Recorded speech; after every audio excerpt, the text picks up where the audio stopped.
In an increasingly competitive retail landscape, more brands are looking for new markets with high growth potential. That's put the GCC, Gulf Cooperative Council region, on more brands' radar. The region includes Bahrain, Kuwait, Oman, Qatar, Saudi Arabia, and the United Arab Emirates, nations that have strong spending power and continue to invest in retail development. I'm Jane Singer, and welcome to A Seat at the Table, where we sit down with industry leaders, innovators, and entrepreneurs to discover hidden opportunities, big ideas, and best practices. Today we're sitting down with Dr. Heike Lieb-Wilson, a trusted advisor and market expansion strategist for global brands entering the GCC and MENA region. With over a decade of hands-on experience in the UAE and more than 40 years in international business, she combines strategic clarity with deep regional insight. As the founder of Brightly Labs in Dubai, Heike helps premium European brands navigate complex entry challenges from licensing and localization to retail growth and partner vetting. Her agent-based model offers brands a low-risk, high-impact pathway to scale in the region, backed by trusted networks and proven frameworks. Before we get started, if you're looking to find out about growth opportunities in the apparel industry, from retail markets to sourcing developments, then you might want to take a look at Inside Fashion. Each month, you'll get a clear, concise view of global sourcing and retail markets. Join leading supply chain and retail executives worldwide who trust Inside Fashion to help them benchmark performance and anticipate what's next. You can learn more at InsideFashionLive.net. I'll leave a link in the show notes, and you can also find it in the description if you're looking at this on YouTube. And if you're wondering how you can be a guest on A Seat at the Table, head on over to our podcast website at seat.fm. That's seat.fm. FM because it's a podcast. Now let's find out more about retail opportunities in the GCC. Heike, thank you so much for joining us here today on A Seat at the Table. I am delighted to have you with us. I think that you are an expert on a part of the world that a lot of people overlook. So maybe we could start by you telling us a little bit about what you see as overlooked opportunities in the GCC region. Well, I think obviously GCC, all the countries are extremely dynamic versus the rest of the world, meaning like there is, first and foremost, there is a lot of expansion happening in all areas because we are by age pretty much behind, meaning like the country is pretty young because we are just 52 years old, UAE itself. And therefore also the government invites obviously a lot of investors and startups and like all sorts of industries to come and to settle here by being very attractive in regards to like financial support, as well as like tax obviously is very low or not existent. And so there are a lot of factors which people don't see. And I think often why people or companies, businesses hesitate to expand into the region is also because the uncertainty, because in their mind, they keep all the history about, it's an Arab country. It's still like a bazaar. There's some sort of negotiation happening on everything, which is like strictly speaking, not true at all. We're very, very structured. We're very much regulated, and it's a safe country to expand, and you have all the rights as you would have in any other country in every other part of the world. I think that's so important because you're absolutely right. We do tend to have stereotypical views of parts of the world, and oftentimes those views, as you're pointing out, are based on history that's so far in the past that it's, I don't want to say irrelevant, but, it would be not meaningful and influential on today's business environment. And yet it holds people back. I think that, the importance of having you on this show is to help educate people, not to say people are ignorant, but you only know what you know. And Absolutely. If you haven't been to a place, you haven't done business there, then it's very easy to, pick up on those stereotypes, those memes. Absolutely. And to misjudge. Now, I arrived in Dubai 11 years ago as a single mom with 2 kids, and my kids at the time were in their teens. And then even today, when I speak to, to people outside of the region, they're like, oh, how is it as a woman? You have no rights and whatever. And I'm like, it's extremely the opposite. Actually, we have lots of rights, and you very much like, treated with lots of respect. And especially if you are a woman in business, you get so much, like there's so many awards, and the government very much pushes all the industry to have women included. There are special programs for women. It's phenomenal, and I personally feel I'm much more respectfully treated as I have been in Europe. You have equal rights, even opportunities. So I have never ever encountered that I felt there was a disadvantage to be a woman, rather than the opposite. I felt I have lots of privileges to be a woman in business. And especially, I think also the region respects the like other cultures, especially Europe, or as well as US. The culture and the history we have, and the knowledge and education. So you feel that especially the Arab world looks up to us. So when you come, and like in particular me, I'm German. So if I say, oh, I'm German and I have a German education, I'm a banker by first education, they're like, okay. And immediately you have the tick, yeah, she must be capability to do the task or whatever. So you have a lot of respect, which you probably will not meet when you go in other countries. For example, I lived for a while in Belgium, and it was very difficult to get integrated in the system. Here, immediately, people really welcome you with open arms. They embrace it, and they're very, very supportive. I also, if I speak a lot with my very international network, allow me to quickly to add. We have only 13% of locals. The rest Oh, are all really? expats. Yeah. So even if you that consider, because we all here in transition, or it's not our home country, even it feels a little bit like it, but we're just here for a visit. And so when new people arrive, we obviously want to help them to settle, to understand, to navigate through the system, how the process and procedures is to settle down, how to start a business, and so on forth.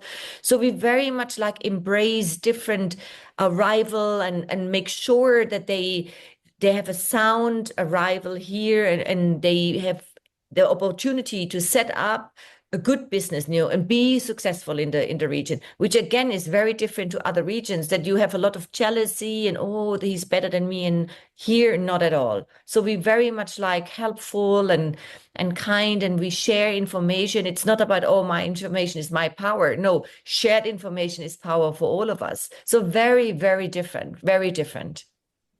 That's so important. And I'm really glad you brought that up, because that mindset, that's like, the good old days mindset, right? When people were working together, and then we sort of entered what I, sort of jokingly refer to as the golden age of greed, where everybody was working against each other, right? It was almost like a zero-sum game. And it was really a pity, because I think we accomplished more when we work together. And I mean, I live in Hong Kong. I mean, I'm right now in the US, but I live in Hong Kong. And that's very much the experience that you talk about in Dubai was very much the experience that I had when I first went to Hong Kong, and why I ended up staying there. Part of the reason why I ended up staying there. So I can really relate to what you're saying. And it is really such it's a growth environment, right? It's an environment where everybody is working together to grow something, and everybody benefits from it. Yes. And I think also people who come here, they actually want to work, because Yes. of the system is also, if you don't have work, you cannot stay. So everybody who comes is very much eager to stay and to work, and to, to keep the employment. So also the mindset is very different. And Yes. a lot of newcomers which arrive in the region, after a while, when you see them and said, it's like, you get kind of this burst and this like energy here, because everybody's like, okay, what can we do next? And what can we do next? And let's do this and let's do that. It's not like in many countries, especially also in Germany, like it's from 9 till 5. And if you say like 5 to 5, you want the task to be finished, they're like, no, at 5, I'm going home. No, it's not possible. Here it's like, okay, so Yes. let me see how I can do it. It's all about mindset. So even if you for me, I work 24/7, but I enjoy it, you know, and I do it by choice. I love working here because people are so friendly, and they understand and appreciate also what you do with them and for them, you know. And so, yeah, it's very different. Yeah, absolutely. Hang on one sec. I have to adjust the shade because the light is changed. We're lucky we have sunlight here, but to some extent, That's a benefit here too, you know, because you only need one wardrobe because the weather is always good, you know. And then in the morning you don't need to check, oh, what is the weather going to be today? Because I didn't fix it. because you Yeah, have sunshine all the time, you know. And especially I'm 56 now. You know, I'm not that young, so the climate is so much better because we don't have the temperature drop today, 18 degree more, tomorrow 28 degree, and then back to like 20 degree. We have a consistent growth, or like a very consistent temperature, which slowly go up, obviously in the summer, and then right. slowly down again. But we don't have these spikes and drops like you have in other regions. It's quite consistent when it comes from a climate, which is obviously much better for your health as well. Yeah, yeah, I agree. Now, tell me a little bit about what you're doing in your business. So I'm a banker, but I have been in the retail industry for over 40 years. And Wow. I came here employed for Tommy Hilfiger and Calvin Klein in the region. I was managing their business overall, around about 100 million with 88 stores. However, then in 2020, just before the pandemic, I decided to be again self-employed.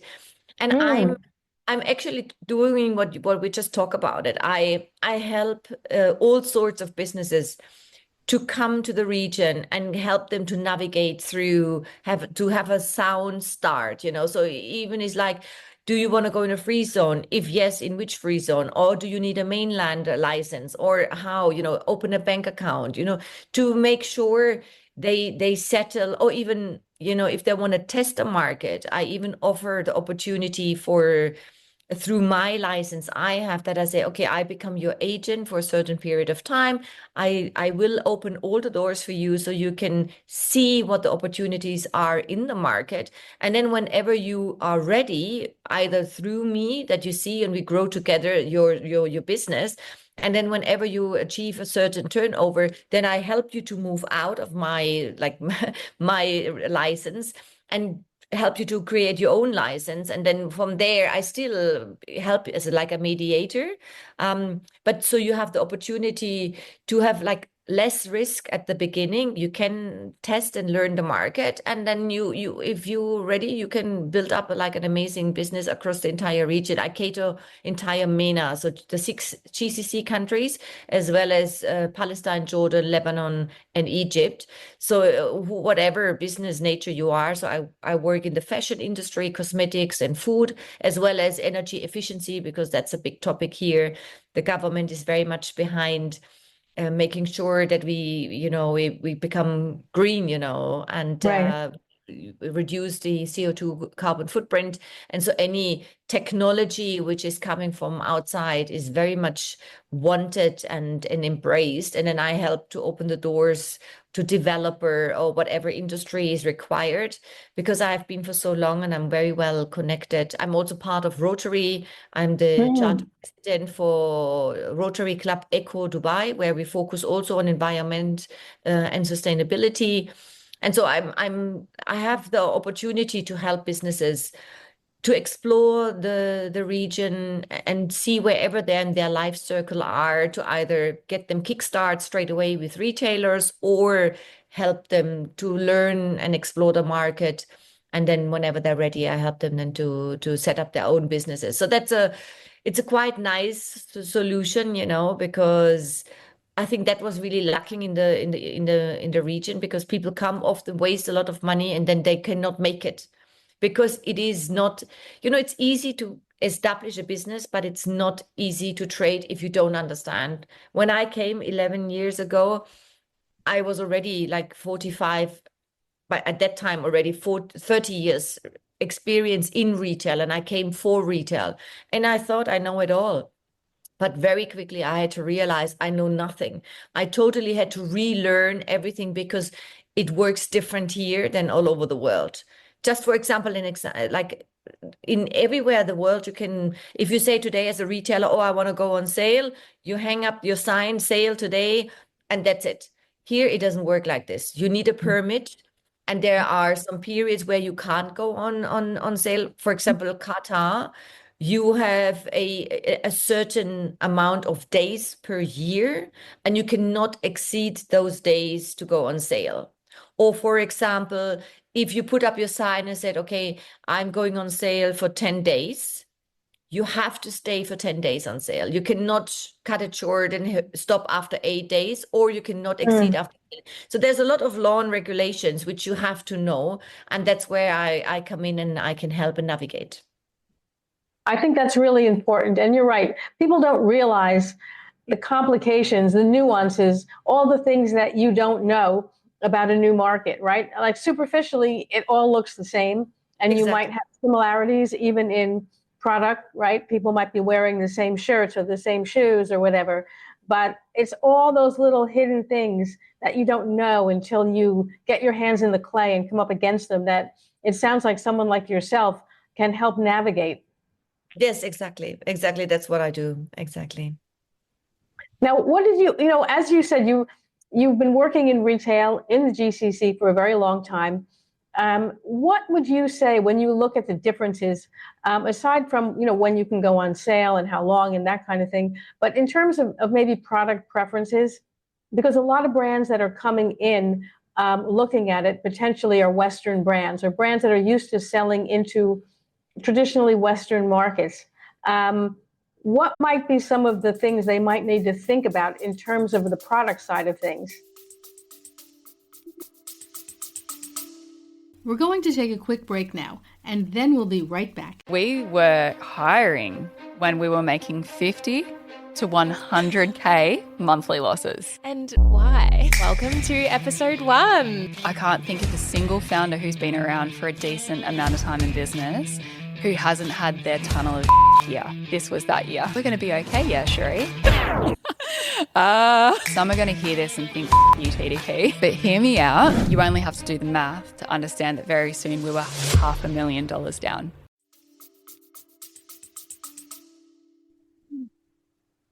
Actually, we have pretty much everything here. So I would say everybody, there are only like religious things like pork, Right. these things you have to take in consideration. It potentially doesn't work. And then also if it is, for example, linen is very, you would think linen as a material is very suitable for the market. But then the people don't like the wrinkling and that it doesn't look clean. So we look and and I have it from inside because I was in the trade for so long.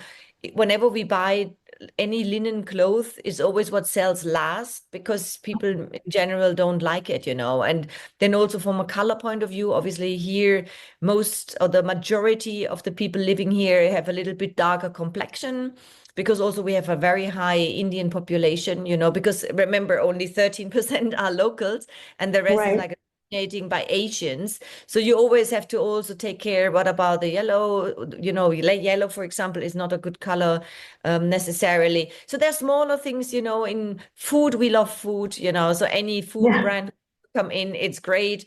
If you're cosmetic brands or anything, mainly also cosmetic, you really have to, before you get started, you have to do your product registration. So I have my own collagen brand and I was working for 2 years with some laboratory in Germany. But when I wanted to register here, some of the ingredients have some limitations as well as are potentially not allowed, or you need, for example, a pharmacy license, because something like a drugstore, we don't have. I think you have JV, this is it called JV or JVC? CVS. Where you buy all like the shampoos and whatever, like anything. Yes. And so this kind of store concept doesn't exist here. So you can either buy it in pharmacy, or you can buy it also in Carrefour. But there that type of store doesn't exist here because often the ingredient mix is not right for the market. And then for a Oh, supplier, they're like, oh, I have to change the formula, otherwise I can't even import it here, you know? So these are little, or for example, also if you are a brand and you have a very large part of your sales is through wholesale, we right, don't, is under 10%. Our wholesale contribution is very minimal. We don't have multi-brand stores. The majority of our stores are mono-brand stores. So you have all these like malls and all the individual brand stores. So if you are in like own operated stores or franchise concept, that's perfect for you, because here you right. have big retail groups. But if you count on wholesale, then it doesn't exist. It's very minimal, under 10%, you know. So these are the smaller things. But that's again, when people come and approach me at the beginning, I make an evaluation, and I'm very, very German, very direct and straightforward, because in the end of the day, I want the brand to be successful. You know, I could easily say, oh yeah, work with me and I make money and the brand will not succeed. It's not what I do. I really look at what is the potential. I will very quickly also show the risk for the market, and then and what it will cost, because obviously you also have like registration fees for your product in the for example in supermarkets. I always say when you work with pharmacies and supermarkets, it's more a real estate game than a retail game, because you have per SKU, you have a registration fee. Majority of them, they want to only have it as a consignment, and then you will only get paid after 180 to 300 days after it has been sold. So again, Wow. the conditions is really, you have to understand. But that's when we do an exploring call, I understand what is the product and where's the brand in its life circle. Then I will be very clear what are the potentials, what are the cost implications, and then the brand can decide if they say no, we still want to go and we really, you know, it's what we want, and yes, then perfect, you know, we can work together. But if they're not, then we will have to find other ideas. Let's do collaborations, let's do pop-up stores, pocket stores, and so on forth, to give them still the opportunity to explore the market, but maybe less expensive to start with, and just to see, you know, maybe we can do different e-commerce platforms which can be served out here from Dubai. So yeah, there are lots of potential. You see, we always look for the solution rather than the problem. Yeah, I think that's a great way of looking at it. And, you know, certainly it seems like if you do know the market, there are workarounds. Now, Yes. when you look at the market, and because, you know, you talk about it as a region, right, GCC, but it's Yes. comprised of multiple countries. Are there big nuances between these countries in terms of the way they work? Not big, no, not big Okay, nuances. Not at all. They're more or less similar. They have smaller nuances, which is not, if you understand one country, you more or less can operate in all the countries, you know.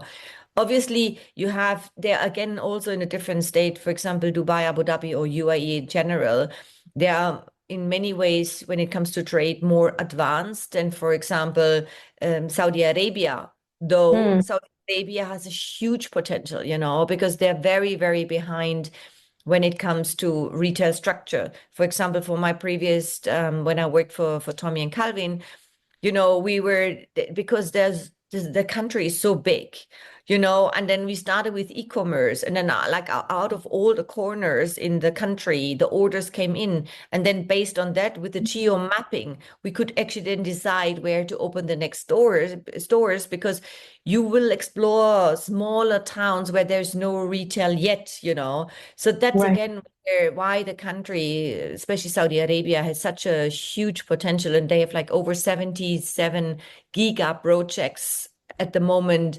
undergoing, where new cities are created and built. So it's like, and they have the money, you know. So this is why I always say the region has such a huge potential at this moment.